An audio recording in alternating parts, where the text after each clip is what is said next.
शासरतन हिमाचल केसरी उपाध्याय भगवंत श्रद्धे गुरुदेव श्री जितेंद्र मुनि जी महाराज।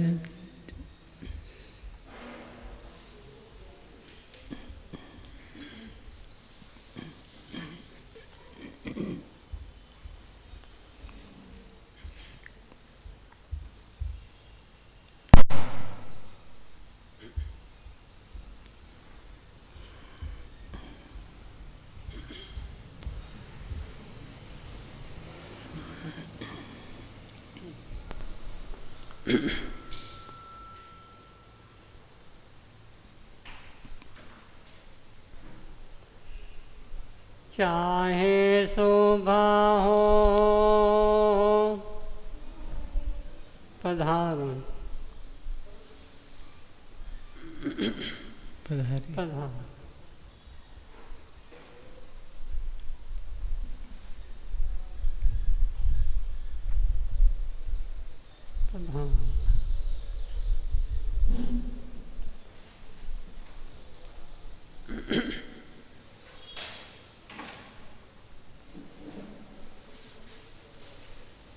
चाहे सुबह हो चाहे शाम हो, मेरे मुख पे प्रभु का नाम हो। चाहे सुबह हो चाहे शाम हो, मेरे मुख पे प्रभु का नाम हो। मेरे मुख पे प्रभु का नाम हो। नाम प्रभु का है अति प्यारा, मन मंदिर में करे उजाला। नाम प्रभु का है अति प्यारा, मन मंदिर में करे उजाला।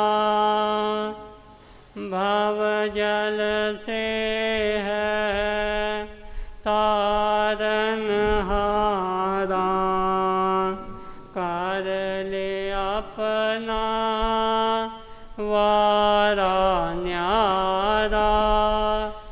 वारा न्यारा चाहे सुबह हो चाहे शाम हो, मेरे मुख पे प्रभु का नाम हो। चाहे सुबह हो चाहे शाम हो, मेरे मुख पे प्रभु का नाम हो।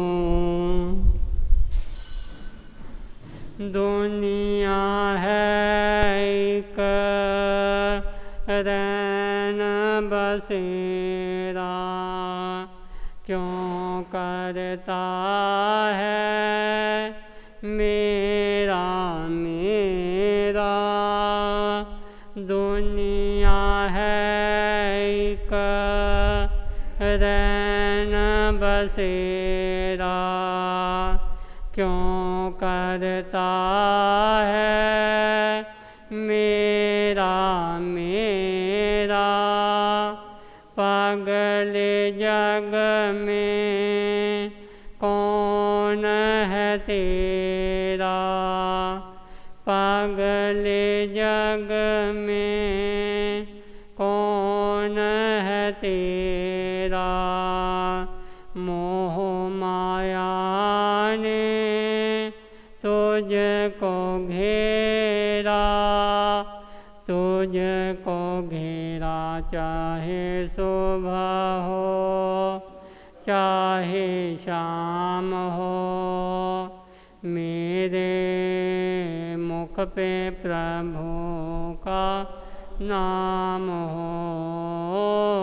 चाहे सुबह हो चाहे शाम हो, मेरे मुख पे प्रभु का नाम हो।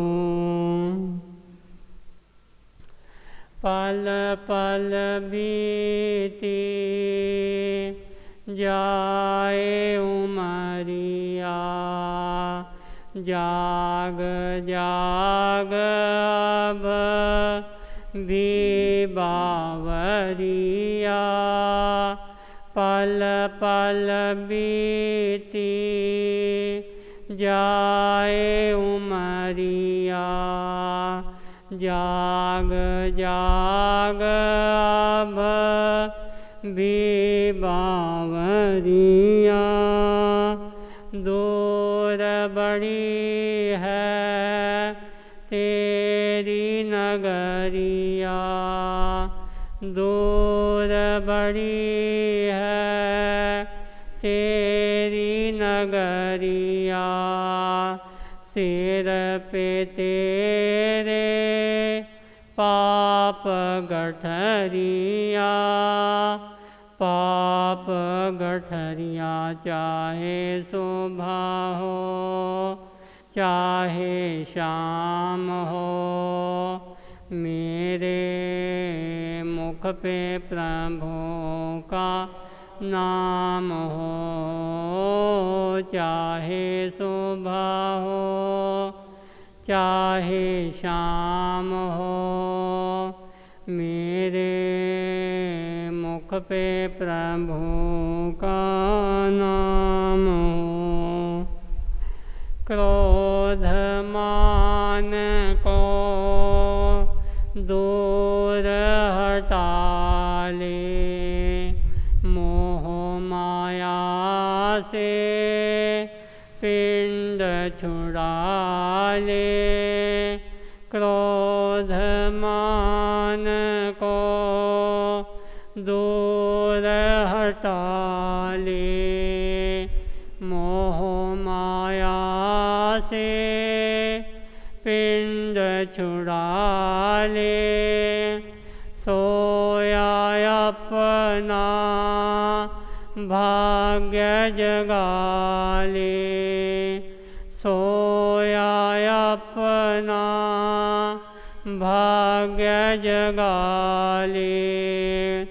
डूबती किश्ती पार लगा ले, पार लगा ले। चाहे सुबह हो चाहे शाम हो, मेरे मुख पे प्रभु का नाम हो।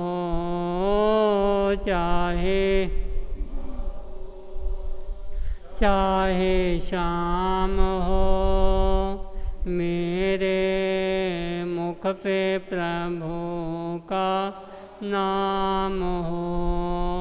मेरे मुख पे प्रभु का नाम हो।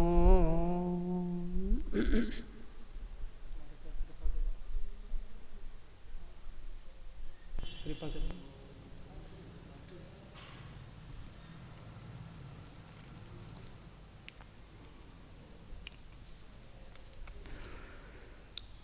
धम मंगल मुकुट अहिंसा संयमो तव देवा वेतं नमस्ते जसिद्धमे स्वया मनो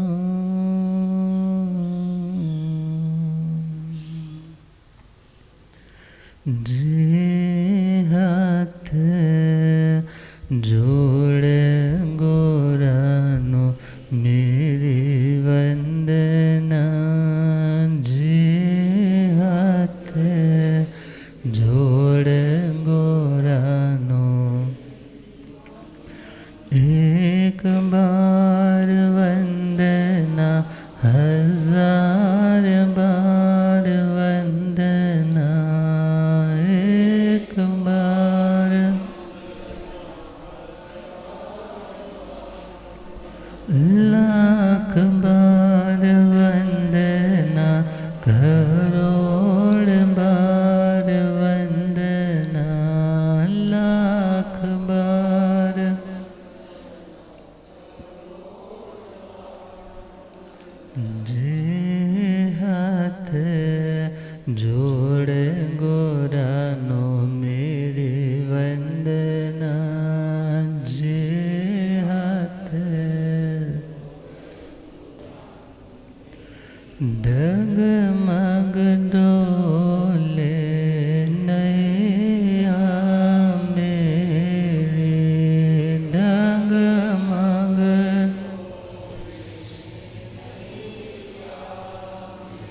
मुझको है सतगुरु तेरे, मुझको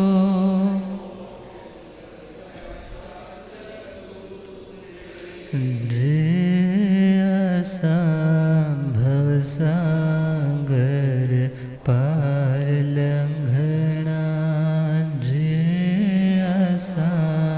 भव सागर पार, जे हाथ जोड़ गोरानो मेरी वंदना, जे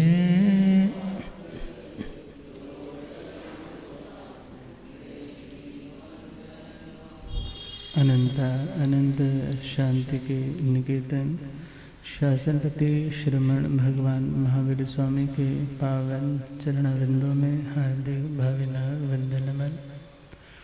मेरे अंधेरे जीवन को रोशनी प्रदान करने वाले परम उपकारी आगम ज्ञान के भंडार आगम ज्ञाता आगम पुरुष, जिन शास्त्र रतन हिमाचल के श्री उपाध्याय भगवंत श्रद्धे गुरुदेव श्री जितेंद्र मुनि जी महाराज साहब के पावन चरण कमलों में हार्दिक भावना वंदनमन। आदरणीय सेवाभावी श्री प्रशमित मुनि जी, पाठ पर शोभायमान अध्यात्म योगिनी प्रवचन प्रभाविका महासाजी श्री सुनीता जी महाराज साहब, धर्म सभा में उपस्थित धर्मानुरागियों, सुशीलवती माताओं एवं बहनों, असीम पुण्यदे से भाग्यदे से आप सबको चतुर्विध संघ का पावन तीर्थ का स्थान और स्नान करने का मौका मिल रहा है। श्रवण कर रहे हैं तीर्थंकर परमात्मा श्रमण भगवान महावीर स्वामी की अंतिम देशना श्रीमद् उत्तराधिकारी सूत्र 29वां अध्याय सम्यक्त्व पराक्रम। आर्य श्री सुधर्मा स्वामी जी महाराज आर्य श्री जम्बू स्वामी जी महाराज की जिज्ञासा को शांत करते हुए उन्हें सुना रहे हैं कि इस 29वें अध्याय का प्रभु ने क्या अर्थ फरमाया था, और उसी के साथ साथ वे गारंटी ले रहे हैं जो आत्मा इन 73 बातों पर श्रद्धा करता है, प्रतीति करता है, रुचि करता है इत्यादि आज्ञा को पालन करता है, उस आत्मा को 5 महालाभ प्राप्त होते हैं। 5 महालाभ। पहला, वे आत्माएं सिद्धंती। दूसरा लाभ बुद्धंती। तीसरा लाभ मुच्यंती। चौथा लाभ परिनिर्वायन्ति। 5वां लाभ सब दुखाणम मंतं करन्ति। ये 5 वर्ड लगभग आपने शास्त्र का मूल पाठ जब कभी पढ़ा होगा, सुना होगा तो अक्सर आए होंगे। ये लाभ दुनिया की प्रॉपर्टी ऐसा दे करके मिलने वाले नहीं। जब तक आत्मा का बोझ हल्का नहीं होता तब तक ये लाभ आत्मा में जागृत नहीं हो पाते। तो पहला लाभ, जो आत्मा इन गुणों की साधना करती है। कौन से गुण? जिनकी अभी चर्चा आएगी। उन गुणों की जो आराधना करते हैं वे आत्माएं सिद्ध हो जाते हैं। क्या हो जाते हैं? क्या हो जाते हैं? सिद्ध हो जाते हैं। सिद्ध होना मतलब, सिद्ध हो जाना मतलब, अब यहाँ शब्द है सिद्धंती, मीन्स सीज जाते हैं। जब कभी आप चावल बना रहे हो तो चावल बनाते बनाते यदि तो आपने खुले बर्तन में बनाया है तो बीच में चेक करते हैं कि चावल पक गए। पकने का नाम है सीज जाना। पकने का नाम क्या है? सीज जाना। अर्थात जो आत्माएं परिपक्वता के शिखरों तक पहुंच जाती है, उन आत्माओं को कहा जाता है कि वो सीज गई, वो आत्माएं सिद्ध हो गई। सिद्ध होना उस समय भी कहा जाता है जब व्यक्ति किसी साधना विशेष को लेकर के चला है, किसी साध्य को, लक्ष्य को ध्यान में रख करके उसकी साधना करने चला है। जब वो साधना फल देने लग जाती है, जब वो साधना फल देने लग जाती है, तब बोलता है मेरी साधना सिद्ध हो गई, मेरी साधना सिद्ध हो गई। कोई व्यक्ति मंत्र सिद्ध होता है और कोई व्यक्ति तंत्र सिद्ध होता है, कोई व्यक्ति वचन सिद्ध होता है। अर्थात जो कह दिया फिर वो फल देगा, जरूर देगा। तो वो सिद्ध तो दुनिया की दृष्टि से है। दुनिया की दृष्टि से तो साधना करने वाले लोग ऐसी ऐसी सिद्धियां प्राप्त करने के लिए साधना करते हैं जिनसे आत्मा का लक्ष्य जो आनंद है, शांति है, वो तो प्राप्त नहीं होता, मगर हाँ उससे दुनिया में नाम, यश, कीर्ति ये चीज़ें बढ़ने लग जाती है। पातंजल योग दर्शन में 8 सिद्धियों का वर्णन आता है, जिसमें पहली सिद्धि है अणिमा सिद्धि। अणिमा अणु से बना, अणु मतलब छोटा, शरीर बहुत बड़ा है, उसे बिल्कुल छोटा सा बनाने की जो विशेषता, जो एबिलिटी उसने साधना से अटेन की है, उस सिद्धि का नाम क्या है? अणिमा सिद्धि। किसी के पास महिमा सिद्धि है, मीन्स अपने शरीर को इतना विस्तृत बना लेगा कि सामने वाला देख कर के हैरान, ये गजब हो गया, ये कैसे कर लिया, मगर उसने अपनी साधना से ऐसा किया। जैसे विष्णु कुमार जी का सुनते हैं, जब राखी के दिन आते हैं तो विष्णु कुमार जी का सुनते हैं, और यदि हम इन्हें सामान्य भाषा में देखें तो एक तो जन्मजात व्यक्ति लब्धि होती है और एक साधना करने के बाद उसे वो शक्ति मिलती है। तो मनुष्य के पास जन्मजात तो व्यक्ति लब्धि नहीं है। व्यक्ति लब्धि जन्मजात किनके पास है? या तो नारकियों के पास है और या देवताओं के पास है। मगर मनुष्यों ने यदि कोई साधना विशेष की तो उनके पास ऐसी साधना आ गई, ऐसी एबिलिटी आ जाती है कि वो अपने बड़े से बड़े शरीर को बिल्कुल सूक्ष्म सा बना सकते हैं और अपने छोटे से देह को उत्तर वक्रीय इत्यादि करके बड़ा कर सकते हैं। तो ये भी सिद्धियां हैं। तीसरी सिद्धि है गरिमा सिद्धि। गरिमा का मतलब गुरु। अपना शरीर सपोज 50 kg है किसी का, तो उसको 500 किलो तक, 1000 किलो तक इतना भारी कर देना कि कोई उठा ना सके। और आगे देखे लघिमा सिद्धि। लघिमा मतलब हल्का करना। यदि सपोज कोई 100 किलो का है तो यदि वो अपने उस साधना का प्रयोग करे तो रुई की तरह वो हल्का हो सकता है। अगली सिद्धि है प्राप्ति सिद्धि। प्राप्ति सिद्धि मीन्स किसी लोकेशन तक पहुंचने में सामान्य रूप से समय बहुत लगता है।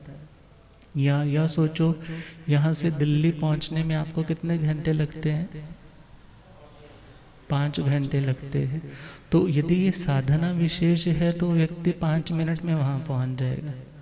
अब ये साधना है, क्योंकि बहुत से लोग कहते हैं कि हमने ऐसे योगियों को अनुभव किया है कि हम तो यहाँ बैठे हैं मगर उन्होंने इतने 1000 किलोमीटर से भी हमारे पास पहुँच करके वो चीज़ हमारे हाथ में आकर के दी। तो ये सिद्धियां हैं, एग्जिस्ट करती हैं। हम ये नहीं कह सकते ये चीज़ें नहीं होती, मगर इतना ध्यान देना है क्या ये सम्यक पराक्रम है? क्या इन सिद्धियों को प्राप्त करने के लिए यदि हम साधना कर रहे हैं, अपना टाइम इन्वेस्ट कर रहे हैं, अपनी शक्ति इन्वेस्ट कर रहे हैं, क्या इससे मेरा जन्म मरण सदा के लिए समाप्त हो जाएगा? नहीं होगा। इसलिए भगवान ने ऐसी सिद्धियां करने का कोई संदेश शास्त्रों में नहीं दिए। हाँ, कभी अपनी निर्दोष साधना करते करते ये घास फूस की तरह सिद्धियां स्वतः ही साथ पैदा हो जाती हैं, और कभी संघ पर कष्ट आए या कोई प्रभावना की बात हो तो इनका वो लोग प्रयोग भी करते हैं, मगर प्रयोग जब किया जाता है तो प्रमाद अवस्था गिनी जाती है। मीन्स वो आत्मा के लक्ष्य से कुछ देर के लिए तो विमुख हो गए, तो उस प्रमाद का फिर उन्हें शुद्धिकरण करना रहता है। तो क्या है, प्राप्ति सिद्धि अगली सिद्धि है प्रकाम्य सिद्धि। प्रकाम्य सिद्धि अर्थात जब आपने किसी बड़े महापुरुष की जिंदगी की कोई घटना सुनी होगी कि वहाँ पर संत तो ज़्यादा थे मगर वो गोचरी तो बहुत थोड़ी लाए थे। अब गोचरी थोड़ी थी, संत विहार करते करते और आगे, और दोबारा जाने का कोई समय नहीं था, तो उन्होंने अपनी साधना के बल से उसी पात्रे में ऊपर कपड़ा रख दिया और उसमें से निकाल करके सबको देते रहे, वो खाली नहीं हुआ। और जब कपड़ा हटाया देखा कि उसमें तो सिर्फ वही 2 रोटियां ही थी जो पहले उनके पास थे, फिर उन्होंने खाई, फिर उसके बाद बर्तन साफ हो गया। अर्थात थोड़े में भी बहुता बना देना, ये सिद्धि कौन सी? प्रकाम्य सिद्धि। आगे चले ईशत्व सिद्धि। ईश स्वामी को बोलते हैं, जो जहाँ चाहे आ सकता है, जा सकता है। मानतुंगाचार्य जी का सुनते हैं कि 48 कोठड़ियों में बंद करके लॉक लगाया है, मगर उन्होंने तो अपनी साधना, अपनी भक्ति के बल से क्या कर दिया, उन लॉक्स को क्या कर दिया, अनलॉक कर दिया। इसी प्रकार जिसे कोई व्यक्ति बंधन में ना बांध सके, वो सिद्धि कौन सी? ईशत्व सिद्धि। आपने तो अपनी ओर से अच्छी तरीके से टाइट करके किसी को बांधा, मगर जैसे वो अपनी साधना का उपयोग यूज करेगा उसे, तो वो बंधन मुक्त हो जाएगा।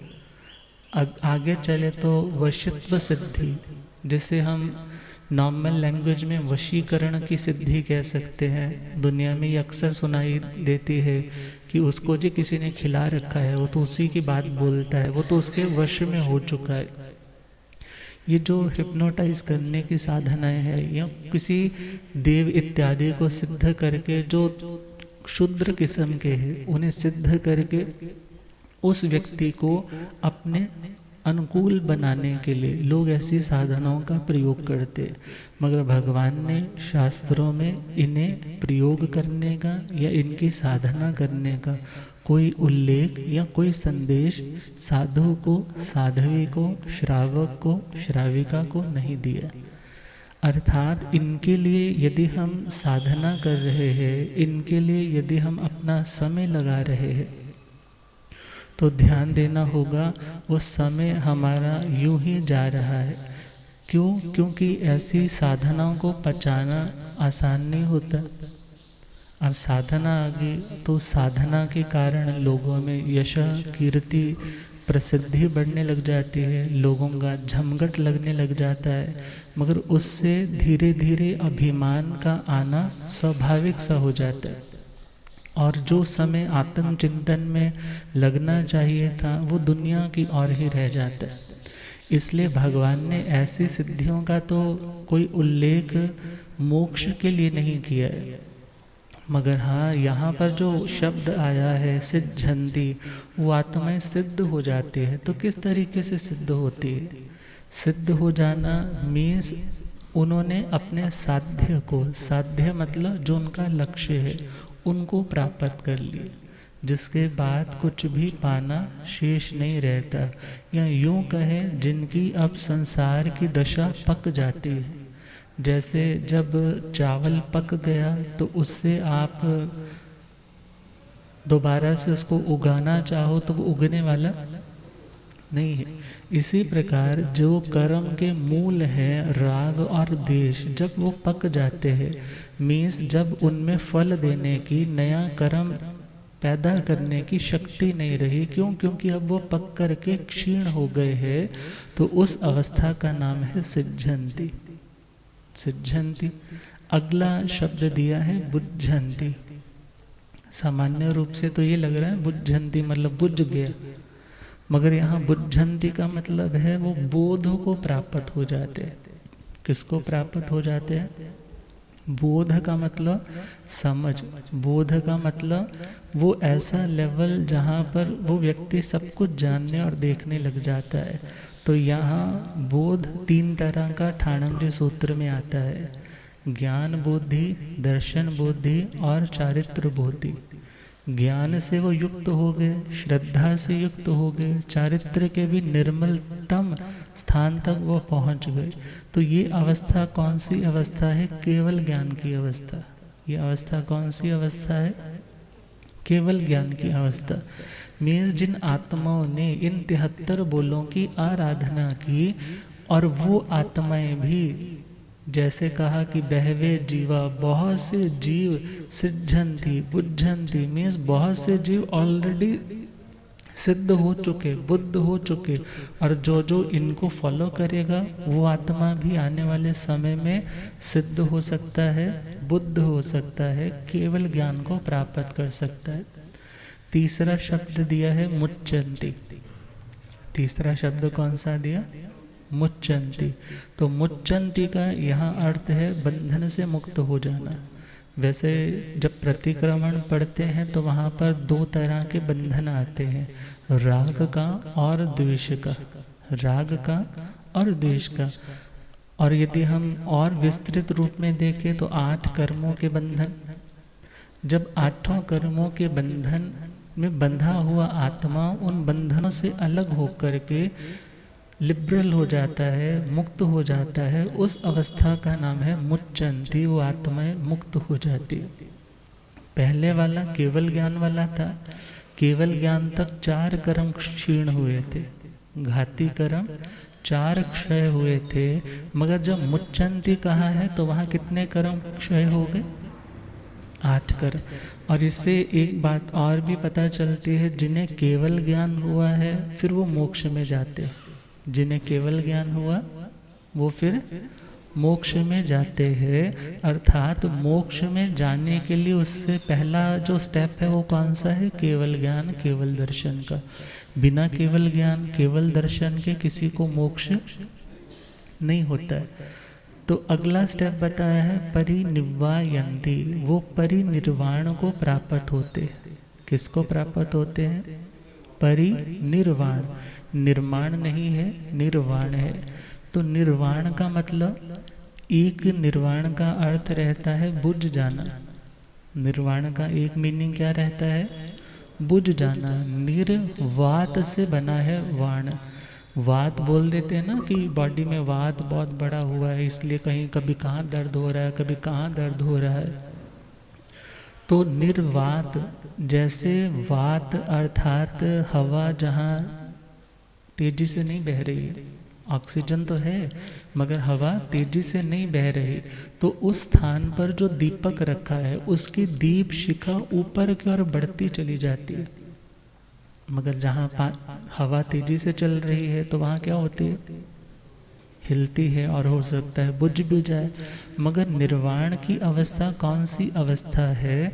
जिसमें कर्मों की अग्नि तो बुझ गई है, मगर जो उनके ज्ञान की, अनंत दर्शन की जो लौ है वो बड़ी स्थिरता के साथ ऊपर की ओर बढ़ती चली जाती है।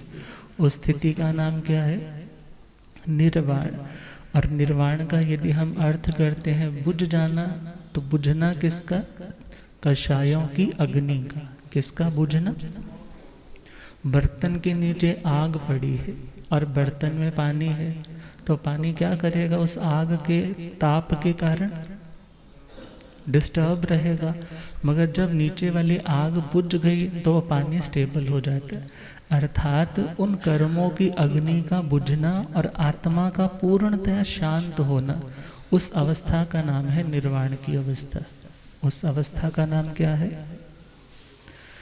आप कई बार कह देते हैं, मैंने समायिक कि आज तो इतना मन लगा, आज मन इतना शांत था कि बस ये मन कह रहा था कि आज सारा दिन ही मैं समायिक में बैठा रहूं। मगर कभी कभी तो ऐसा हुआ, मगर अक्सर मन में कभी कोई बात आ गई, कभी कोई स्मृति की उधेड़ बुन में हमने किसी मेमोरी स्टॉक में से कभी ऐसा चिंतन कर लिया और उसके कारण हम डिस्टर्ब हो गए, और उस डिस्टर्बेंस का नाम ही अशांति है। और अशांति से शांति तक पहुंचना, स्टेबिलिटी तक पहुंचना, और वो स्टेबिलिटी भी जो परमानेंट रहे, जो सदा शाश्वत बनी रहे, उस अवस्था का नाम है निर्वाण की अवस्था। कौन सी अवस्था? यदि आपसे पूछा जाए आप स्टेबिलिटी कितनी देर की चाहते हो, शांति कितनी देर की चाहते हो, 1 दिन के लिए, 2 दिन के लिए, साल के लिए, या सदा के लिए, तो क्या उत्तर होगा? शांति तो सदा के लिए चाहिए। तो वो बिना 8 कर्मों को क्षय किए मिलने वाली नहीं। यदि थोड़े थोड़े शॉर्ट्स मिलते हैं हमें, तो थोड़ा रिलीफ हमें मिलता है, शांति की अनुभूतियाँ होती है। उसका रीज़न क्या है? वो है आत्मा का क्षोक्षम, या वो औपशमिक दशा हो सकती है। उस टाइम वो संस्कार शांत बैठे हैं, डॉर्मेंट स्टेट पे बैठे हैं, फ्रीजिंग स्टेट पे बैठे हैं, ख़त्म नहीं हुए हैं, मगर साइलेंट मोड पे है। मगर जैसे ही वो जागृत होंगे फिर दोबारा से डिस्टर्ब करने लग जाएंगे। और यदि उनमें से कुछ क्षय हो चुके हैं, नष्ट हो चुके हैं, कुछ उपशम शांत होकर के बैठे, तो भी शांति बनी रहती है।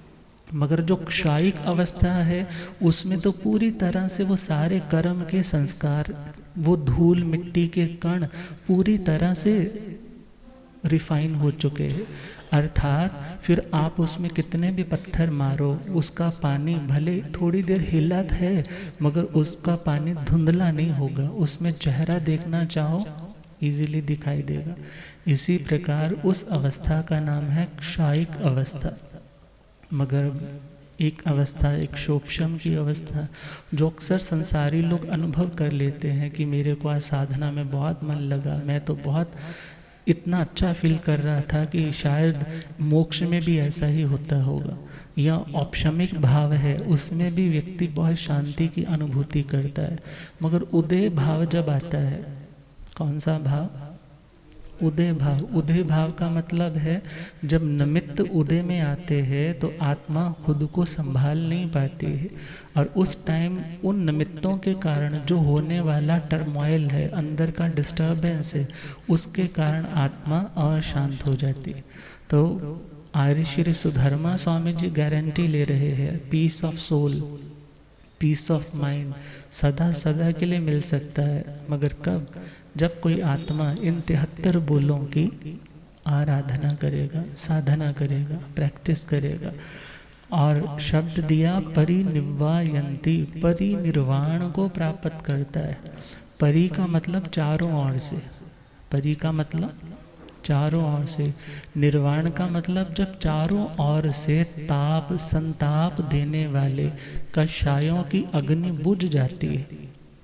शास्त्र में 23वें अध्याय में आता है कषाया अग्निणो वुत्ता।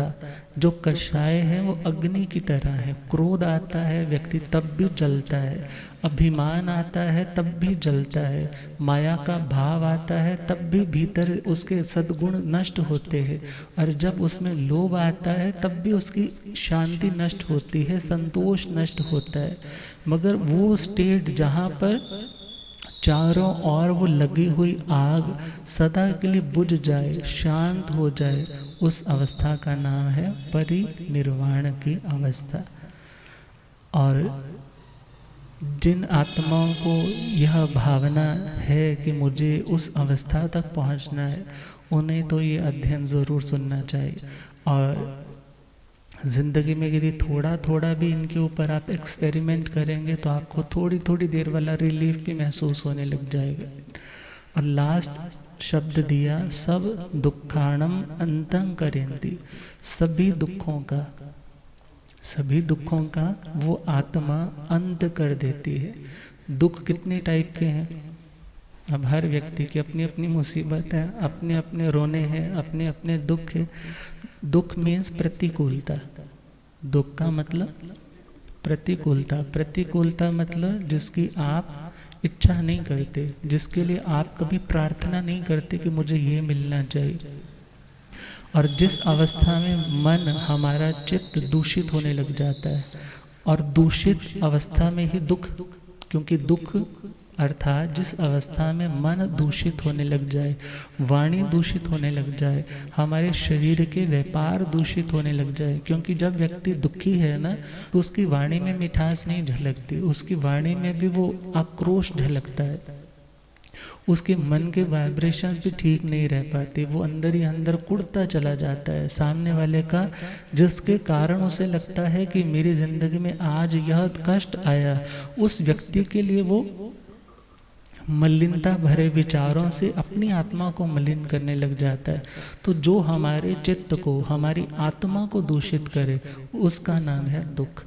मगर भगवान कह रहे हैं वो आत्मा अपनी जिंदगी के समस्त दुखों का, भले वो शारीरिक दुख हो, भले वो मानसिक दुख हो, अर्थात दोनों तरह के दुखों का वो आत्मा अंतं करेंती, अर्थात सदा सदा के लिए उसका दी एंड आ जाता है।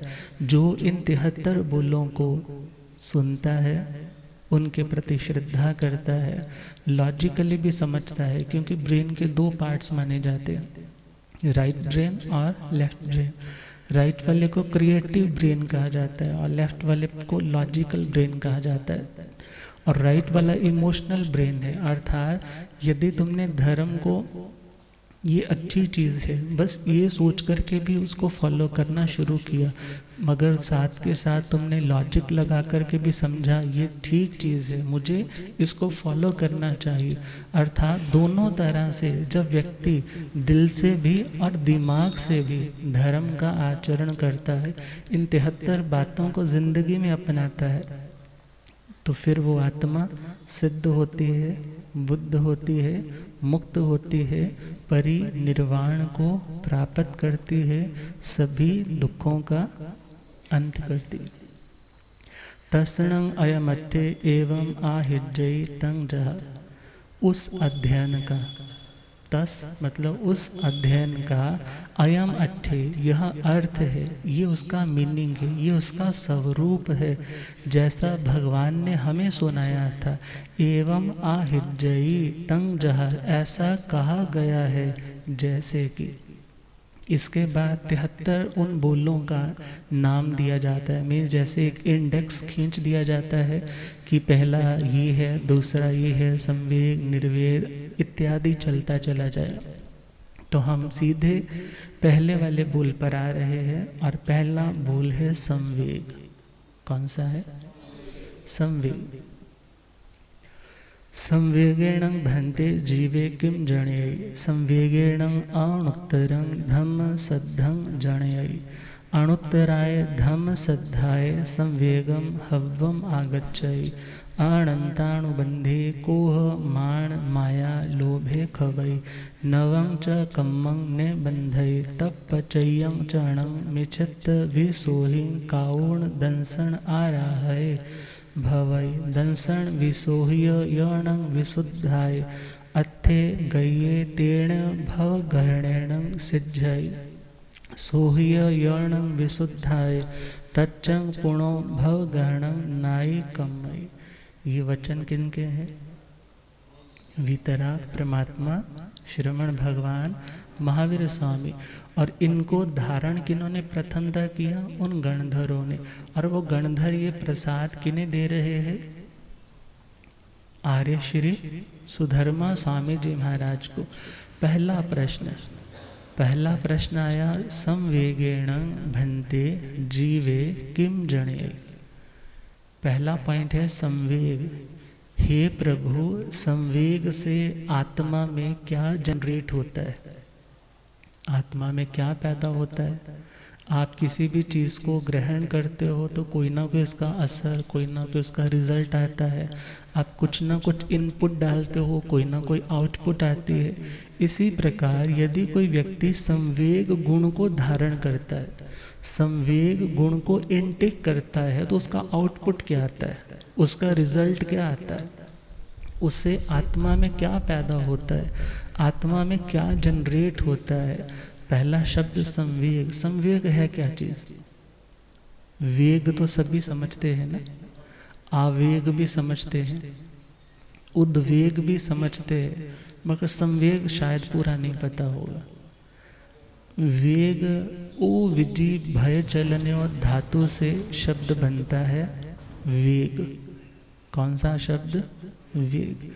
वेग शब्द क्या कहता है? जब व्यक्ति किसी सिचुएशन से भयभीत होता है, क्या होता है?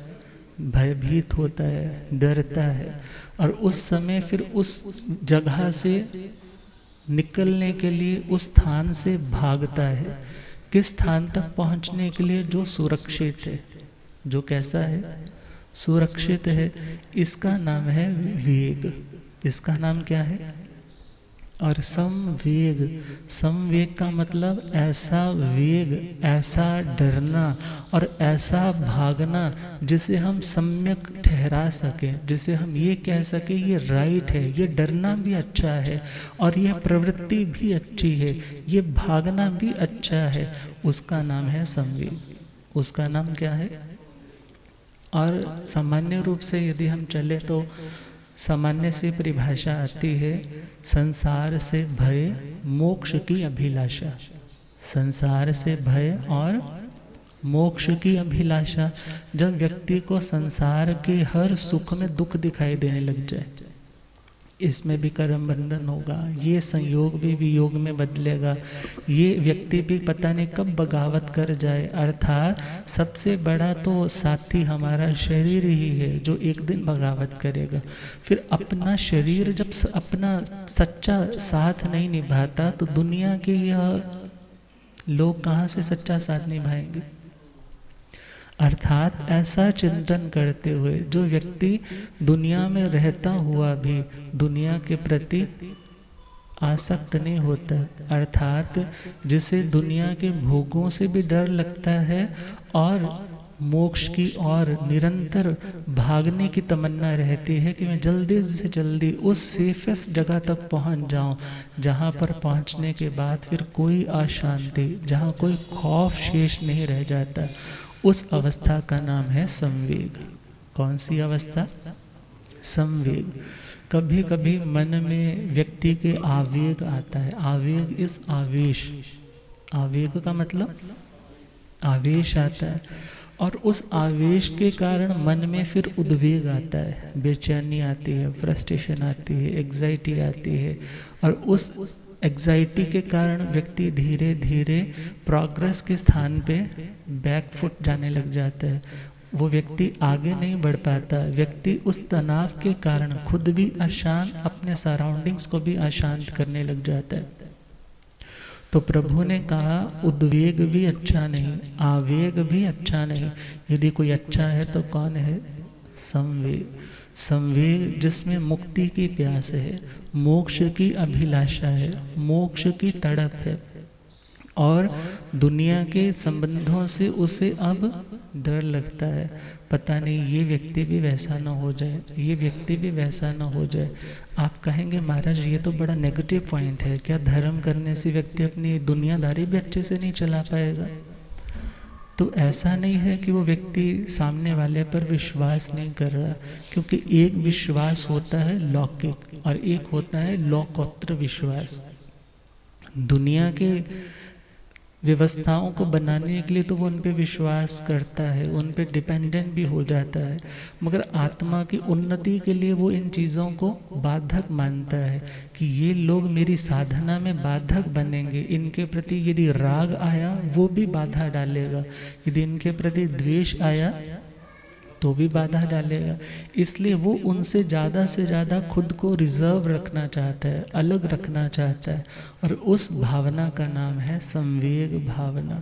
और भगवान कहते हैं जब आत्मा दुनिया के सुखों से भागता है, क्या सोच करके? ये ऐसी सॉफ्ट दलदल है जिसमें पैर रखना आसान है, मगर फिर उसमें से पैर निकालना बहुत मुश्किल है। और यह चिंतन जिन आत्माओं में आता है उन आत्माओं को संवेगी कहा जाता है। क्या कहा जाता है? संवेगी आत्माएं। और संवेग और निर्वेद का कपल है, जोड़ा है। संवेग आएगा, निर्वेद आएगा, वो दूसरा पॉइंट आएगा, मगर अभी है संवेग। और भगवान कहते हैं जिसके हृदय में संवेग आया उसके अंदर क्या पैदा हुआ? अणुत्तर धर्म श्रद्धा। क्या पैदा हुआ?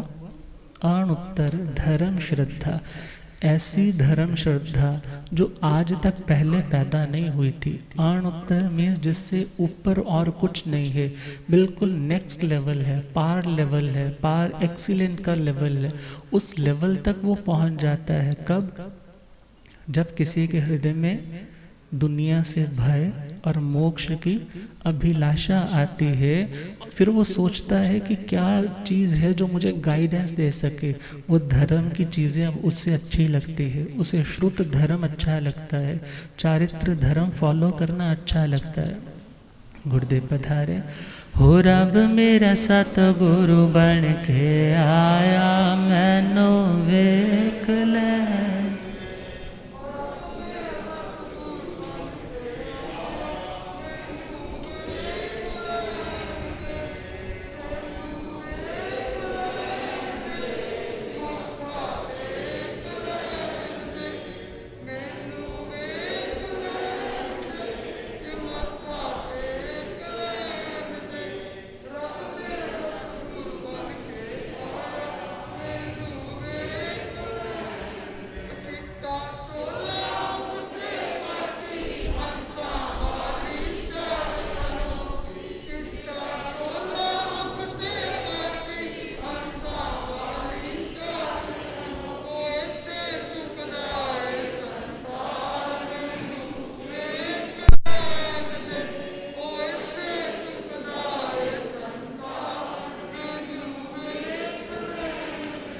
हो रब मेरा सतगुरु बन के आया, मैनू बुलियागम ज्ञाता आगम पुरर्जिन शास्त्र तन हिमाचल केसरी उपाध्याय भगवंत श्रद्धे गुरुदेव श्री जितेंद्र मुनि जी महाराज।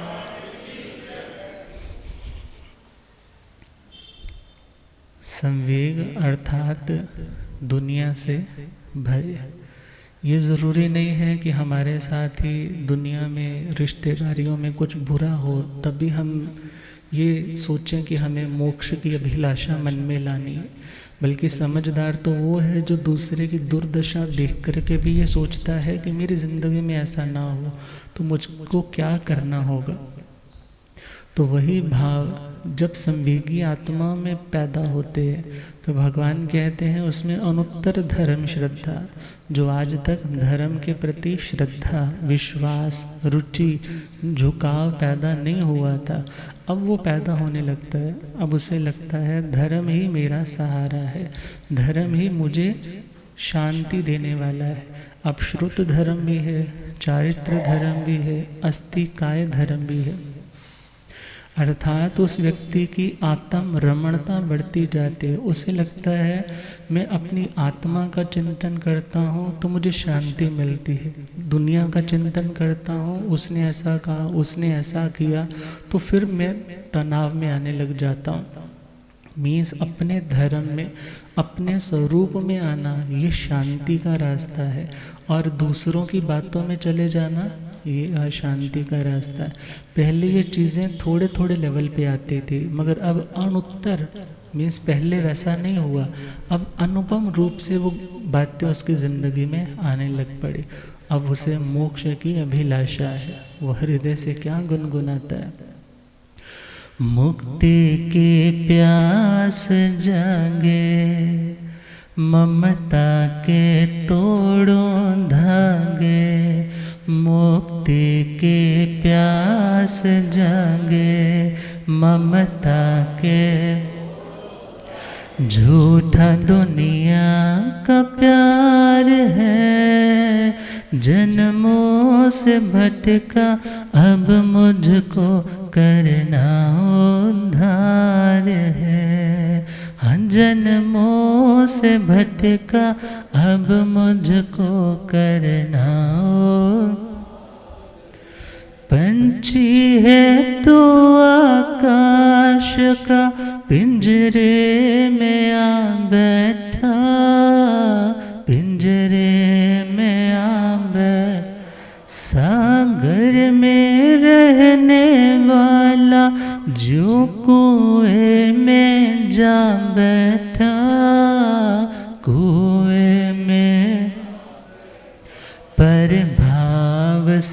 स्वभाव का, परभाव से स्वभाव का करना विचार है। जन्मों से भटका अब मुझको करना जन्मों से भटका अब मुझको करना। तो जब ये भावना आने लगे कि मुझे अब दुनिया में और नहीं उलझना, बचपन में था तो ज़्यादा चिंता नहीं होती थी, मगर अब जब 30, 40, 60 तक पहुँचने लगे तो अब कितनी चिंताएं हैं मन के ऊपर, कितना बोझ है दिमाग के ऊपर। तो व्यक्ति सोचता है ऐसा कौन सा स्थान है जहाँ कोई चिंता ना हो, जहाँ कोई शोक ना हो। तो वो तो स्थान है सिद्धागति का। और जब उसे पाने की अभिलाषा भी आती है ना, तब भी रिलीफ मिलने लगता है, तब भी शांति मिलने लगती है। तो इस संवेग को समझेंगे और इससे क्या क्या मिलता है उस पर चिंतन करेंगे। तो समय बढ़ रहा है इन्हीं भावों के साथ। ओम शांति।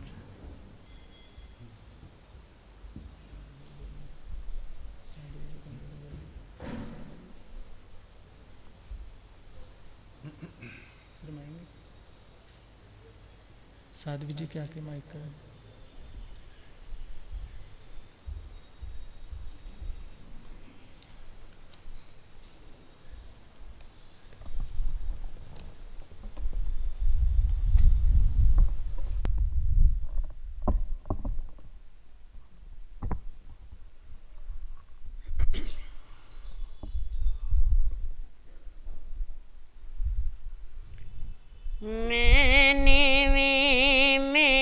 सतगुर ऊंचा ऊंचे आनाल में लाई। मैंने मेरा सतगुर ऊंचा ऊंचे आनाल में लाई। सदके जावा एना ऊंचे जिना निवे आनाल निभाए। सदके जावा एना ऊंचे तो जिना निवे आनाल निभाए। मैंने मेरा सतगुर ऊंचा ऊंचे आनाल में लाई। ये मैं देखा कर्म अपने कुछ न मेरे पल्ले। ये मैं देखा कर्म अपने कुछ न मेरे पल्ले। देखा जद सतगुर दी महिमा आँखा बल्ले बल्ले। ये मैं देखा सतगुर दी महिमा आँखा बल्ले बल्ले। मैंने मेरा सतगुर ऊंचा ऊंचे आनाल में लाई। मैंने मेरा सतगुर ऊंचा ऊंचे आनाल में लाई।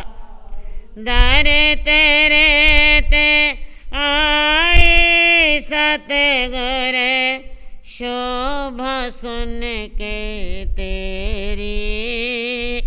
दर तेरे देखाए सतगुर शोभा सुन के तेरी। दर तेरे दे बन गई चाकर रख लो लाज हुन मेरी। दर तेरे दे बन गए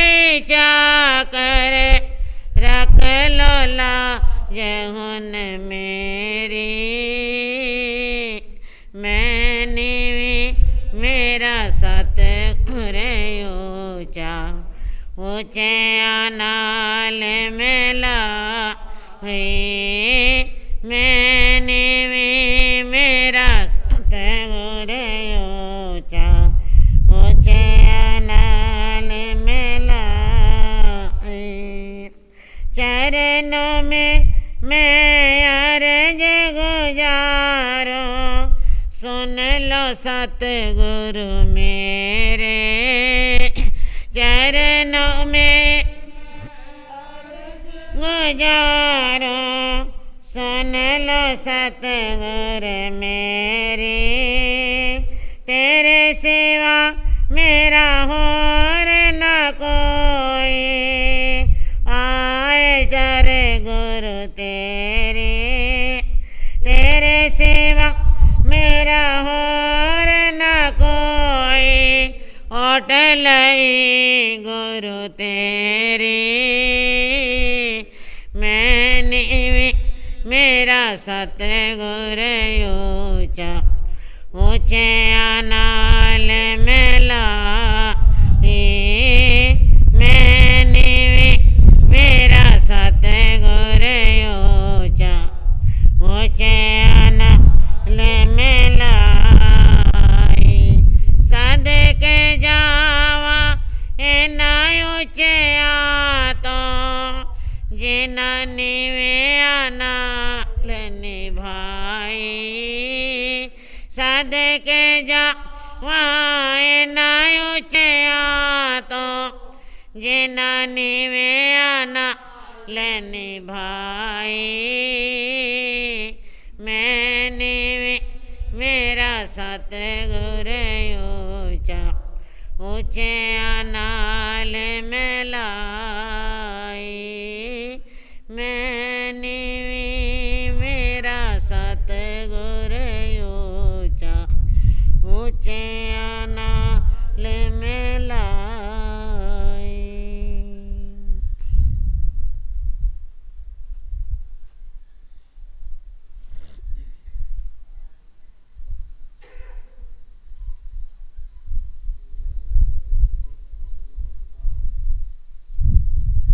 जीर्ण गयण जे करन्ति भावेण अमला असंकिलिठा ते हुन्ति परित संसारी।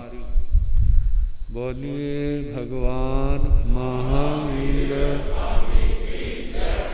पावन चरित गुरुदेव जी बंधु मन वच काय भव सागर को तरण में करो हमारी सहाय। जिन शासन जिन वाणी सदा जयवंत श्रवण संग सदा अविचल मंगल हो। मुक्ति को प्राप्त श्रवण भगवान महावीर स्वामी उनकी परम पावन कल्याणी भागवती वाणी वाचक प्रमुख श्री इंदर भूति गौतम आदि गणधर भगवंत युग प्रधानाचार्य परम पूज्य श्री सुधर्मा स्वामी जी महाराज उनकी परम पावन पाठ परंपरा वर्तमान आचार्य ध्यान योगी परम पूज्य श्री शिव मुनि जी महाराज एवं गुरुजन सबकी पावन चरण सरोजों में मेरा अनंत अनंत बार वंदना नमस्कार। उपस्थित धर्म प्रेमी सज्जनों माताओं तथा बहनों, व्यक्ति चिंता करता है ना। सबसे पहले किसकी करता है? जब स्वयं निश्चिंत होता है ना, फिर उसको परिवार दिखता है, रिश्तेदार दिखते, फिर आस पास के दिखते। लेकिन जब स्वयं निश्चिंत नहीं होता फिर किसकी चिंता करता है? फिर उसकी चिंता का केंद्र जो आत्मा होती है। वैसे तो लोगों को नहीं पता इस जन्म से पहले क्या था, पता किसी को? पूर्व जन्म में क्या थे, आगे क्या बनोगे पता है? पहले क्या थे वो भी पता नहीं, आगे क्या बनोगे वो भी पता नहीं, लेकिन कुछ ना कुछ तो थे ना। क्यों? जो एक दर्शन शास्त्र का सिद्धांत है, कोई चीज नई पैदा नहीं होती, जो है वह पहले था, अब है, आगे रहेगा। जो किसी भी प्रकार से नहीं है, ना वो पहले था, ना अब है, ना वो आगे होगा। असत्य का जन्म नहीं होता और सत्य का विनाश नहीं होता। असत्य जो है ही नहीं वो आएगा कहां से? जो है उसको कोई नष्ट करने की क्षमता नहीं रखता, कोई उसको नष्ट नहीं कर सकता। पर्याय बदल सकते हैं, स्टेज बदल सकते हैं, अवस्था बदल सकते हैं, लेकिन उसका विनाश नहीं कर सकते।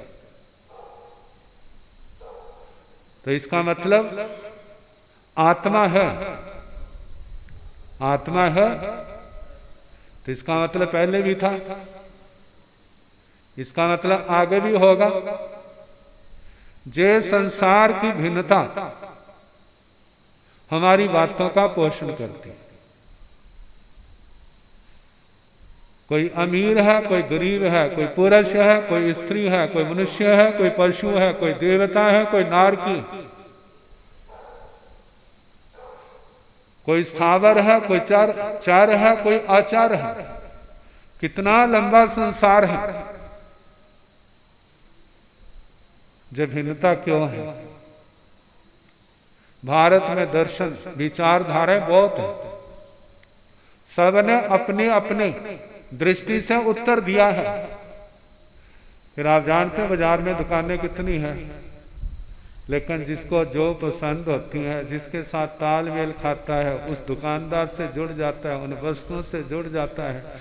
जब तालमेल टूट जाता है तो फिर एक दूसरे का मुंह भी देखना नहीं चाहता। ये संस्कार जीव के जन्म जन्म का ये सारा छोटा वन, इसके मूल में कौन काम कर रहा है? सब ने अपनी अपनी दृष्टि से उत्तर दिए। जैन दर्शन ने अपनी दृष्टि से उत्तर दिया। कहते हैं इसके मूल में है आत्मा के किए हुए कर्म, आत्मा के किए हुए कर्म। यदि अच्छे कर्म है तो स्थान अच्छा होगा, यदि कर्म अच्छे नहीं है तो स्थान भी अच्छा नहीं होगा। जितनी जो संसार की भिन्नताएं हैं, ये सारी की सारी इसके पीछे मूल कौन कर रहा है? जीव के कर्म कर रहे। कहते संत कई बार बड़ी सामान्य भाषा में सिद्धांत को कह देते। कहते एक छोटा सा परिवार था, उसके 3 मेंबर थे। एक था बापू, लेकिन उसकी घरवाली काल कर चुकी थी। एक था उसका बेटा, उसकी शादी हो चुकी थी, उनके संतान नहीं थे। नीतिकार कहते हैं सुपात्र संतान, जिसके बेटे बच्चे होनहार, पढ़े लिखे हैं, माँ बाप के परम भगत, उनकी एक भी बात को झूठा नहीं होने देते। चाहे वो जो कहे वो मानते हैं। दिन को कह दें दिन नहीं रात है, अच्छा जी। रात को कह दें दिन है, अच्छा जी। कभी उनकी बात को उल्टाएंगे नहीं। आज का जमाना नहीं था, आपकी आई साइड कमजोर हो गई है, चलो डॉक्टर के दिखाते। जी आप क्या कह रहे हैं, दिन को रात कैसे कह दे, रात को दिन कैसे कह दे? कहते भक्ति भाव तो यही तो होता है, समर्पण। जब समर्पण किया, सोच के किया है, इन्होंने जन्म दिया है, पाला पलोसा है, इतना ऊंचा स्थान दिया है, इनका ऋण नहीं चुका सकता। तो कहते जिसके ऐसा होता है ना, उसने जरूर किसी तीर्थ स्थान में कोई तपस्या की है, कोई दान दिया है, किसी की सेवा की है, और वो सेवा का बदला देने के लिए उसके घर में बेटे के रूप में आ गया। बिना अच्छी साधना के, बिना अच्छे कर्म के अच्छे योग नहीं मिलते। इसलिए कहा जाता पाप से बचो, धर्म से जुड़ो। पाप से बचोगे, आपके सिर पर कर्ज नहीं चढ़ेगा। धर्म करोगे, सेवा करोगे, तो आपकी पुण्यवानी बढ़ेगी। पाप कर्म कटेंगे, आपका पुण्य प्रताप बढ़ेगा। कब? जब सन्मार्ग पर चलो। लेकिन ये रास्ता हर किसी को थोड़ा मिलता है, और इस रास्ते का पढ़ाई से भी संबंध नहीं है। यदि पढ़ाई से धर्म आता तो आज की अपेक्षा आज से 100 साल पीछे चले जाए और आज चल देखें पढ़ाई का कितना अंतर है। पहले सारे गांव में एक ग्रेजुएट मिलता था, और अब एक के घर में कितने मिलेंगे? कभी वो भी समय होता था किसी की चिट्ठी आती तो 2-3 काम छोड़ के पढ़ाने के लिए जाते हैं। आप कहेंगे क्या था ऐसा? इतिहास देखो, सब कुछ नजर आ जाएगा। लेकिन आज पढ़ाई तो इतनी हो गई है, फिर बाजारों में, नगरों में ठेके क्यों बढ़ रहे? कसाई खाने क्यों बढ़ रहे? कत्ल खाने क्यों बढ़ रहे? कोर्टों में केस क्यों बढ़ रहे? आपस में लड़ाई झगड़े क्यों है और शांति क्यों है? इसका मतलब इस पढ़ाई से उसका कोई संबंध नहीं है। वो पढ़ाई कोई और है, जिसका संदेश भगवान ने दिया था, जिसका उपदेश गुरुजन देते हैं। भाई कुछ और बनो चाहे ना बनो, लेकिन सबसे पहले एक अच्छे इंसान बनो। क्या बनो? एक अच्छे इंसान बनो। केवल अपने दुख दर्द को ही समझने वाले नहीं, दूसरे के दुख दर्द को भी समझने वाले बनो। तब तुम्हारे अंदर इंसानियत प्रकट होगी। यदि नहीं समझते हैं तो इसका मतलब इंसानियत से छुट्टी है। तो परिवार की बात कर रहा था। ना बेटा अच्छा था, ना बहू अच्छी थी। बापू जी कहते भैया तुम मेरी सेवा नहीं कर सकते, ना करो, मेरे को परेशान ना करो, मेरे सिर में दर्द न पैदा करो। रोज की बात, बापू जी परेशान हो गए। एक दिन धैर्य का बांध टूट गया, क्योंकि इंसान है, भगवान थोड़े। आखिर क्षमता है, जब जिस चीज के ऊपर ओवरलोड डालेंगे तो क्या होगा? वो टूटेगा, वो गिरेगा। और उसका धैर्य का बांध टूट गया और कहने लगा अच्छा, आज तक तो मैं कहता था मेरे को तंग ना करो, लेकिन अब मैं आपको कहता हूं जितना तंग करना है कर लो, जितना तंग करना है कर लो, लेकिन याद रखना एक एक पैसे का हिसाब लूंगा, छोड़ दूंगा नहीं तुम्हारे को। ये क्या है? गांठ बांध ली। गांठ बांधते हैं ना, अंदर गांठ बांध ली। इन्होंने, मैंने इनको जन्म दिया, मैंने इनको पाला पलोसा, जितनी मेरी क्षमता थी मैंने सब कुछ दिया, उसके बदले मेरे को क्या मिला? वो कोई आत्मज्ञानी नहीं था, उसको अध्यात्म ज्ञान का कोई प्रकाश नहीं मिला था। चलो कोई बात नहीं, बच्चे हैं, चलो जाने दो, मेरे कर्म है। लेकिन इस बात को समझने वाला नहीं था। भगवान कहते ऐसी गांठ नहीं बांधनी जो संसार को बढ़ाने वाली है, जो क्लेशों को बढ़ाने वाली है, जो असमाधि को बढ़ाने वाली है, जो संकल्प जो है आत्मा को धर्म से दूर ले जाने वाले हैं। लेकिन ज्ञान नहीं था, आवेश में संकल्प कर लिया और कुछ दिनों के बाद बाबा जी की राम राम होगी। जानते हैं राम राम होगी क्या मतलब? चले गए। कहाँ गए? कहते अच्छा हुआ कमरा खाली हो गया, बाबे ने कमरा रोका हुआ था। और बाबा मर के कहीं और नहीं गया, अपनी पुत्र वधू के बेटे के रूप में आगे घर में। जब पता चला हमारे तो काका आएगा, बड़ी खुशियां मना रहे हैं, हमारे काका आएगा, बच्चे का जन्म होगा, हम उसका जे नाम रखेंगे, उसके लिए ऐसे कपड़े लाएंगे। रेडीमेड या दूसरे? रेडीमेड तो अब हैं, आज से 100 साल पहले तो दूसरे होते थे। तो कहा कि ऐसे समय आने पर जन्म हुआ, बड़ी खुशियां मना रहे हैं। कहते किसकी खुशियां मना रहे हैं? आशाएं है ना, हम इसको पाल लेंगे, पलोसेंगे, जो बड़ा होगा, हम बुढ़े हो जाएंगे, फिर जो हमारी सेवा करेगा। कैसी सेवा करेगा? जैसी तुमने किया वैसी सेवा होगी। अब क्या था, समय चल रहा है, पालना पोषना हो रही है। जब 5-7 साल का हुआ, एक दिन ऐसा हुआ पति पत्नी में खटपट होगी, पति पत्नी में।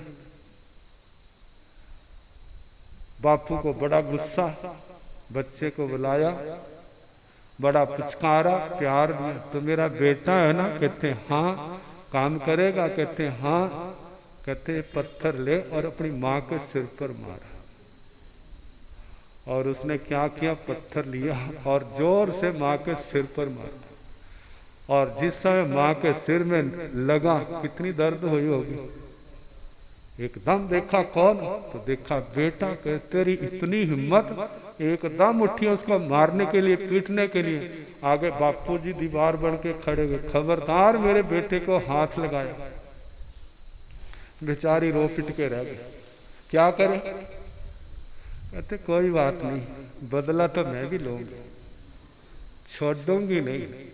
हाँ, बच्चा वोटरों के समान है, जो ज्यादा दे दे वोटर उसी के हो जाते हैं। बच्चे को प्यार से पुचकारा, खिलाया पिलाया और बच्चा किसका हो गया? माँ का हो गया। और बापूजी एक समय सो रहे थे और उसने बेटे के हाथ में डंडा पकड़ाया।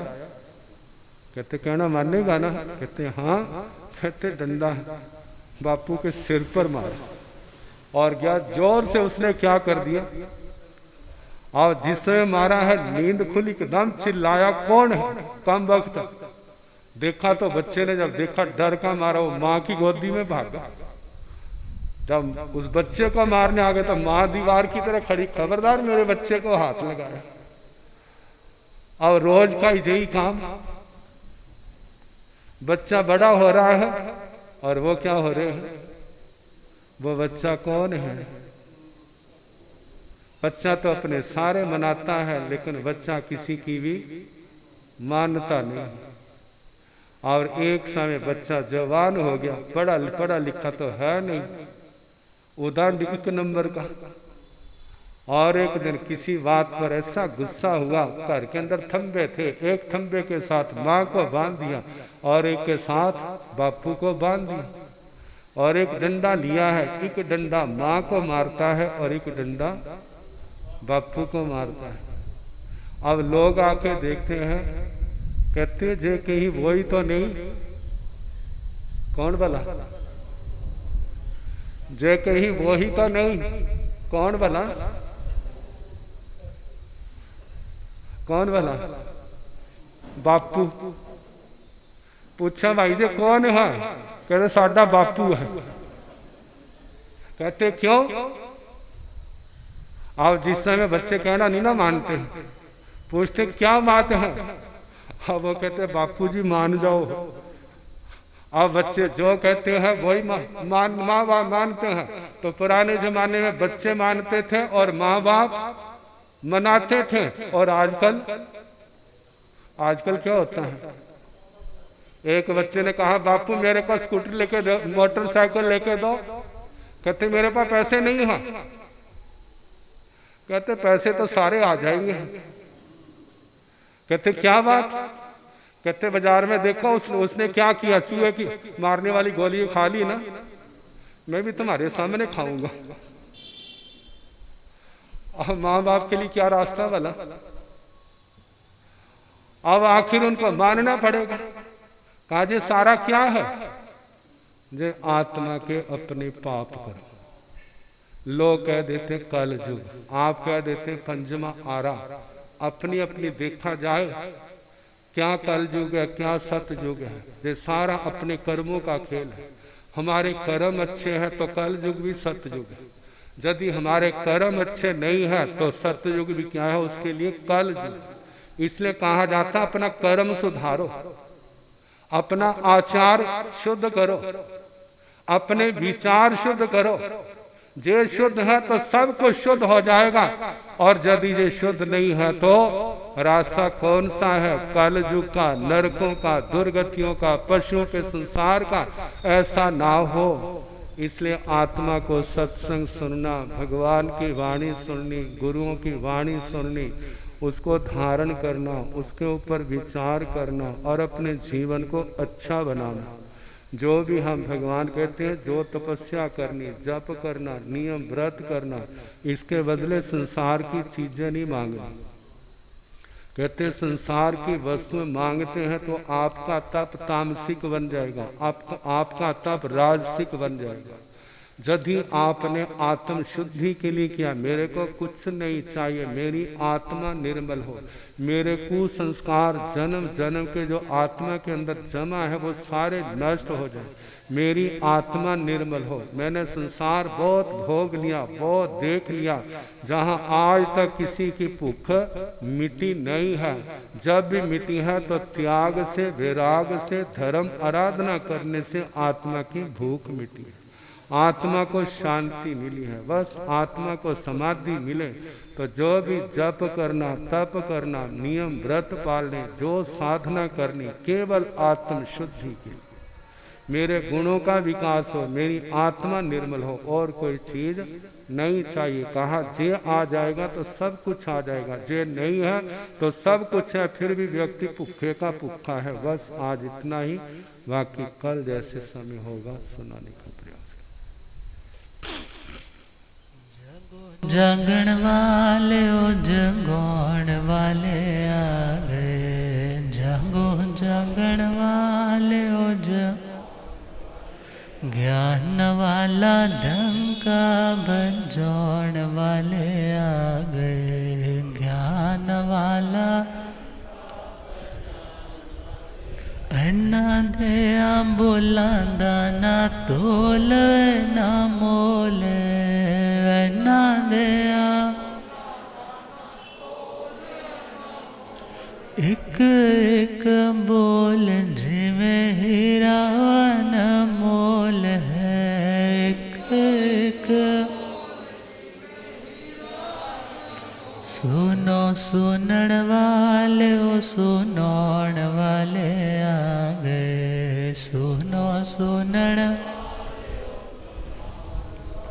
ज्ञान वाला डंका बजौण वाले आ गए, ज्ञान वाला। बड़े सौभाग्य से आप सभी को दिव्य वीतराग वाणी का पावन संदेश श्रवण करने का सौभाग्य मिल रहा है। और इसी क्रम में जो लाभ ले रहे हैं सभी आत्मार्थी साधुवाद के पात्र हैं। आज तपस्वी आत्मा भाई स्वतंत्र जी जैन का 8वां उपवास भी है और उनकी तपस्या की अनुमोदना भी करनी है। तो जो कोई भी उनकी तपस्या की अनुमोदना के अनुरूप तपस्या उठाने का भाव रखता है, शगुन डालते हैं ना आप लोग, किसी की तपस्या होती है तो सच्चा शगुन तो यही है, उनकी तपस्या पे आप भी तपस्या की भावना प्रकट करें। तो भाई स्वतंत्र जी जैन का अभिनंदन तपस्या के माध्यम से वही करेगा जो तपस्या उठाएगा। तो भावना जागृत करेंगे और प्रेम से गुनगुनाएंगे। आए तप की बहार बधाए हो बधाए, आए तप की बहार बधाए। गुरुवर की कृपा पाए, तप की है ज्योत जगाए। गुरुवर की कृपा पाए, तप की है ज्योत जगाए। करे भव से यह पार बधाए हो करे भव से यह पार बधाए।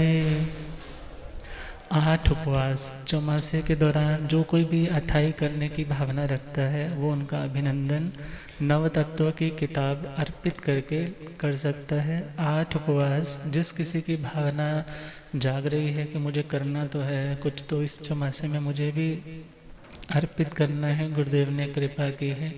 तो 8 उपवास की जिस किसी की भी भावना हो वो अपने स्थान पे खड़े होकर के या अपना हाथ ऊपर करके बता सकता है, मैं इस चौमासे में 8 उपवास करने की भावना रखता हूँ। तो तपस्वी भाई स्वतंत्र जी का अभिनंदन तपस्या के माध्यम से होगा। ओ बुहा तर मंदा खोलो जी, बुहा तर मंदा तपस्या वाले आंदे सारे जय जय भोलो जी। तपस्या वाले आंदे सारे, हिम्मत कीजिए। 8 उपवास आप ज़्यादा भी कर सकते हैं, 8 आपको छोटी से छोटी लिमिट दी है। 8 उपवास जिस किसी की भावना हो वो तपस्या के लिए खड़े होकर के उनकी तपस्या की बोली ले सकते हैं। तपस्या की बोली लेने वालों को हर्ष हर्ष हर्ष हर्ष।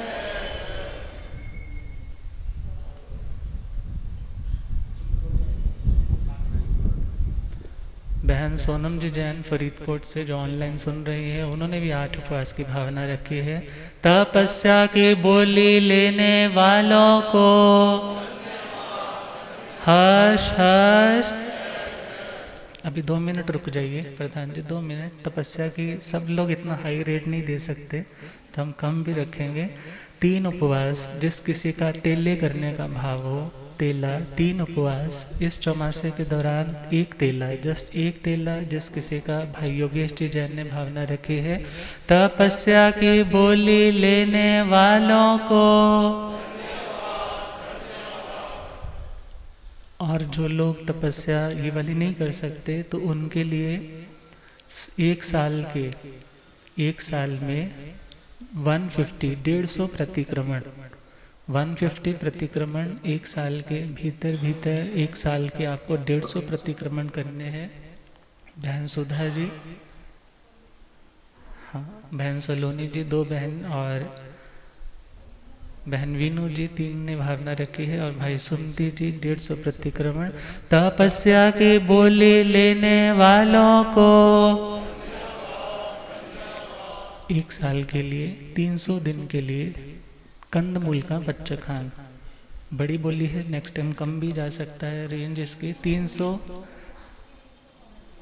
300 दिन के लिए कंदमूल का बच्चा खान, 65 डेज फिर भी खुले हैं। ये लास्ट बोली है, इसके बाद हम अभिनंदन करेंगे। 300 दिन भाई स्वतंत्र जी की बहन जो नालागढ़ से आई है उन्होंने भावना रखी है, और बहन सुधा जी। बाकी बोलियां हम रिजर्व रख रहे हैं, अगली तपस्या भी होगी तो इन दोनों ने भावना रखी। तपस्या की बोली लेने वालों को तो जिन्होंने तपस्या की बोलियां उठाई हैं वो साथ आ सकते हैं, पास आकर के भाई को अभिनंदन के भावों से वंदन भी कर सकते हैं। तो तपस्या करने वालों को हार्दिक हार्दिक अनुमोदना। अनुमोदना अनुमोदना अनुमोदना बारम अनुमोदना अनुमोदना अनुमोदना। आगे बढ़ो बढ़ते चलो, दिल की है यही कामना। आगे बढ़ो बढ़ते चलो, तुमको है नहीं हारना। अनुमोदना अनुमोदना अनुमोदना भारम अनुमोदना अनुमोदना अनुमोदना। तपस्या करने वालों को, तपस्या की बोली लेने वालों को हर्ष हर्ष हर्ष हर्ष। तो बहुत बहुत अभिनंदन है जिन्होंने तपस्या की बोली ली। और भाई स्वतंत्र जी 8वें उपवास का पच्चखान ले लीजिए। 8वें उपवास का पच्चखान। तपस्या करने वालों को, आज जिनके एकाशनों की तपस्या हो वो पच्चखान ले सकते हैं। आइमिल की तपस्या हो, उपवास की तपस्या। तपस्या करने वालों को एकासन, एकासन करने वालों को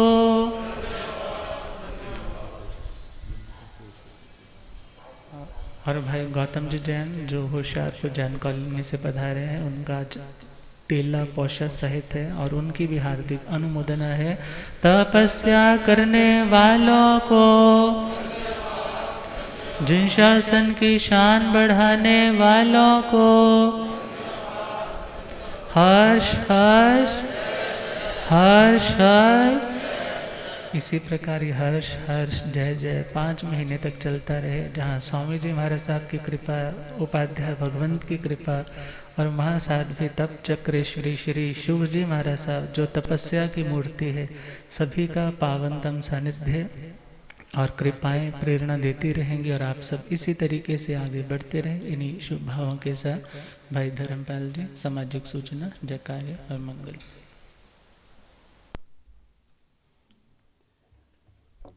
बोल भगवान महावीर स्वामी की जय। महान योगी महान तपस्वी स्वामी श्री रूपचंद जी महाराज की जय। शासन प्रभावक उपप्रवर्तक पंडित रतन श्री जगदीश मुनि जी महाराज की जय।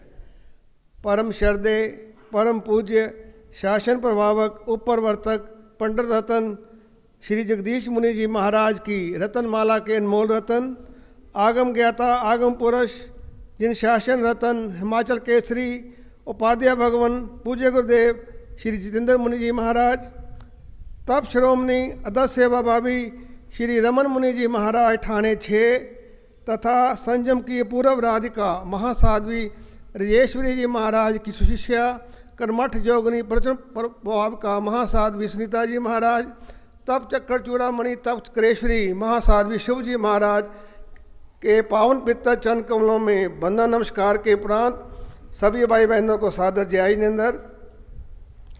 जगरांव श्री संघ की अनंत अनंत पुण्यवाणी है कि पावनता गुरुदेवों की पावन कृपा बरस रही है, ज्ञान ध्यान तप में वृद्धि हो रही है।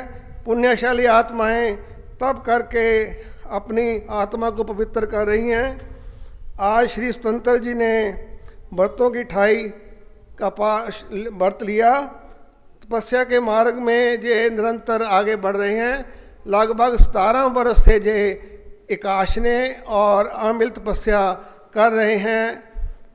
और भाई पर गौतम जी ने होशियारपुर से आकर पोषद का तेला किया है, इनका बहुत बहुत धन्यवाद। सभी तपस्वियों की अनुमोदना करेंगे।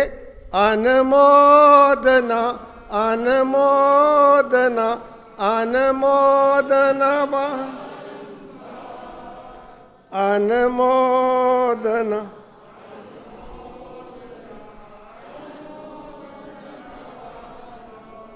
सभी तपस्वियों से उनकी तपस्या की सुख साधा पूछते हैं और शासन देव से यही प्रार्थना करते हैं कि वो तपस्या में निरंतर आगे बढ़ते जाएं। बाहर से पुण्यशाली श्रावक श्रावकाएँ यहाँ पर पधारे हैं, सभी का हार्दिक स्वागत है, अभिनंदन है। सभी के नाश्ते एवं भोजन की व्यवस्था सामने उपाश्रय में है, सभी ग्रहण करके हमें सेवा का लाभ दें। अब 3 बार गुरुदेवों को वंदना करेंगे। मथेन बंदामी मथेन बंदामी मथेन बंदामी। अब गुरुवंत जयकारे और मंगलाचरण। धन्यवाद। जिन लोगों की स्वाध्याय के प्रति विशेष रुचि है, जिज्ञासा रहती है, तो गुरुदेव कृपा कर रहे हैं। कल प्रवचन के बाद अपनी व्यवस्था बना लें कि जिन्हें भी कुछ पढ़ना है, नवतत्व 25 फूल प्रतिक्रमण या कुछ और भी सीखना है, तो आप आज समय गुरुदेव के पास आकर के ले लीजिए।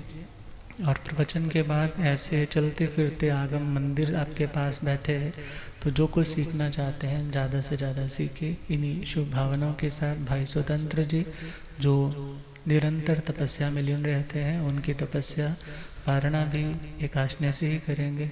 पारणा भी उनका साता पूर्वक रहे, बाकी जैसे उनकी दैहिक साता रहे, क्योंकि निरंतर तपस्या में साता बनी रहनी जरूरी है, तो उनको साता रहे। इन्हीं शुभ भावनाओं के साथ बोलिए आचार्य सम्राट परम पूज्य श्री आत्मा राम जी, आचार्य सम्राट परम पूज्य श्री आनंद ऋषि जी, आचार्य सम्राट परम पूज्य श्री देवेंद्र मुनि जी, वर्तमान आचार्य सम्राट ध्यान योगी परम पूज्य डॉक्टर श्री शिव मुनि जी, घोर तपस्वी परम पूज्य स्वामी श्री रूपचंद जी, गणविच्छेद परम पूज्य स्वामी श्री लालचंद जी, गणविच्छेद परम पूज्य स्वामी श्री गोकुल चंद जी, चारित्र चूड़ामणि परम पूज्य स्वामी श्री नेकचंद जी, शासन प्रभाव को प्रवर्तक पंडित रतन पूज्य गुरुदेव श्री जगदीश मुनि जी, आगम ज्ञाता आगम पुरजन शास्त्रतन हिमाचल केसरी उपाध्याय भगवंत श्रद्धे गुरुदेव श्री जितेंद्र मुनि जी, उग्र तपस्वी आदर्श भावितक शिरोमणि श्रद्धे गुरुदेव श्री रमण मुनि जी, जैन धर्म सभी साधु सतियों के मंगल पर। नमो अरिहंताण नमो सिद्धाण नमो आयरियाण नमो ध्यायाण नमो लोहि संसाहुण ऐसो पंच नमो कारो सब पाव प्रणसण मंगलानंद सिंह पड़मंग हवाई मंगलंग श्री चतारि मंगलम हरिहंता मंगलम सिद्धा मंगलम साहु मंगलम केवली मनता धम्मो मंगलम चतारि लोकतमा हरिहंता लोकतमा सिद्धा लोकतमा साहु लोकतमा केवली मनता धम्मो लोकतमो चतारि शरणं प्रवज्जामि अरिहन्ते शरणं प्रवज्जामि सिद्धे शरणं प्रवज्जामि साहु शरणं प्रवज्जामि केवलीपनतं धम्मं शरणं प्रवज्जामि। 4 शरण सुख करने दुख करने मंगल करने और शरणा नहीं कोई, जो भव प्राणी आज सुरक्षा है।